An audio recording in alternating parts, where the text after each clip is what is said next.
ನಾನು ಗೃಹ ಸಚಿವನಾಗಿದ್ದೆ, ಮಾಹಿತಿ ಇದೆ. 79 ಕೋಟಿ ರಿಕವರಿ ಮಾಡಿದರು ಔಟ್ ಆಫ್ 84 crores. ಈ 79 ಕೋಟಿ ರಿಕವರಿ ಮಾಡಿದಾಗ ನಾಗೇಂದ್ರ ಅವ್ರ ಕಡೆಯಿಂದ ಒಂದು 5 ಕೋಟಿನೋ 10 ಕೋಟಿನೋ ಇಲ್ಲ 50 ಕೋಟಿನೋ ರಿಕವರಿ ಆಗಬೇಕಾಗಿತ್ತು. ಅವರು ದುರುಪಯೋಗ ಮಾಡಿದ್ದಾರೆ.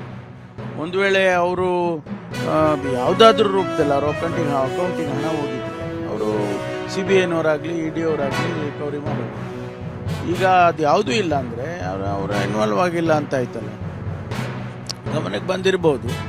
ಆದರೆ MDನೇ ಚೆಕ್ಕಿಗೆ ಸೈನ್ ಹಾಕೋದು, ಅವ್ರು ಮಿನಿಸ್ಟ್ರ್ ಹಾಕೋದಿಲ್ಲ. ಯಾರು ತೊಗೊಂಡಿದ್ದಾರಲ್ಲ,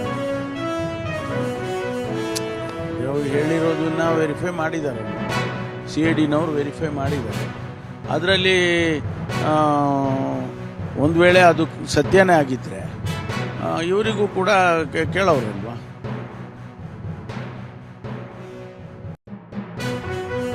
ಮಾಡುವಂಥದ್ದಲ್ಲ ಅದು. ಈಗ ನಮಗೆ ಕೆಲವು ಸಾರ್ವಜನಿಕರ ಉದ್ದೇಶದಿಂದ ಕೆಲವು ಕೆಲಸಗಳನ್ನ ಮಾಡಬೇಕಾದಂಥ ಸಂದರ್ಭದಲ್ಲಿ ಅದಕ್ಕೆ ಪ್ರೊವಿಷನ್ ಮಾಡ್ಕೊಳ್ಳೋಕ್ಕೆ ಅಂತೇಳಿ ಮಾಡಿದ್ದಾರೆ. ಅದು ಸ್ಪೆಸಿಫಿಕ್ಕಾಗಿ ಇದು ಕಾರ್ಪೊರೇಷನ್ನವರು ತೀರ್ಮಾನಗಳು ಮಾಡಿದಾಗಲೇ ಗೊತ್ತಾಗುತ್ತೆ.